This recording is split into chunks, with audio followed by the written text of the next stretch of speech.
మీ జీవితంలో అత్యంత ప్రేరణ ఇచ్చిన వ్యక్తి ఎవరు? నా జీవితంలో చిన్నప్పటి నుంచి మా నాన్నగారు నందమూరి తారక రామారావు గారు, ఆయనే నా inspire. Because he worked very very hard to come up in life. మీకు తెలుసో లేదో, ఆయన పాలు అమ్ముకునేవారు. ఆ పాలు పొద్దున పూట అమ్ముకుని మళ్ళీ కాలేజ్ స్కూల్ టైం అప్పుడు ఆయన మళ్ళీ చదువుకోవటానికి వెళ్ళారు. అట్లా ఆయన జీవితంలో కష్టపడి పైకొచ్చారు. అది మేము చిన్నప్పటి నుంచి ఆయన ఎట్లా కష్టపడ్డారో మా కళ్ళతో మేము చూసాం. కుటుంబ సభ్యులు అందరం, మా అక్క చెల్లెలు అన్నదమ్ములు అందరం. ఎందుకంటే ఆయన మేము లేసేసరికి ఆయన ఉండేవారు కాదు. ఆయన కష్టపడటానికి, యాక్టింగ్ చేయటానికి ఆయన వెళ్ళిపోయేవారు. అది కూడా కుటుంబం కోసం ఆయన అంత కష్టపడింది.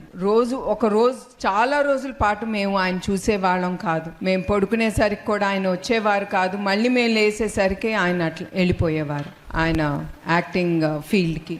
అట్లా మేము కష్టం మా కళ్ళతో మేము చూసాము. అట్లానే కూడా మమ్మల్ని మా అమ్మగారు అట్లానే పెంచారు. మాకు డబ్బు అనేది అదే ముఖ్యం అనేది ఎప్పుడు ఆవిడ మాకు కళ్ళతో మేము చూడలేదు. ఆవిడ ఒకటే మాకు నేర్పించింది. ఎట్లా మన ఇంటికి వచ్చే చుట్టాలు కానీ, మన ఇంటికి వచ్చే ఎవరు వస్తారో వాళ్ళని ఎట్లా మనం గౌరవించాలి, వాళ్ళని ఎట్లా సంతోషంగా పెట్టి వాళ్ళని పంపించాలి. అట్లానే మా కుటుంబంలో పద్ధతులు అనేది చాలా ఎక్కువగా ఉండేది. మా అమ్మగారు అట్లా మమ్మల్ని పైకి తీసుకొచ్చారు.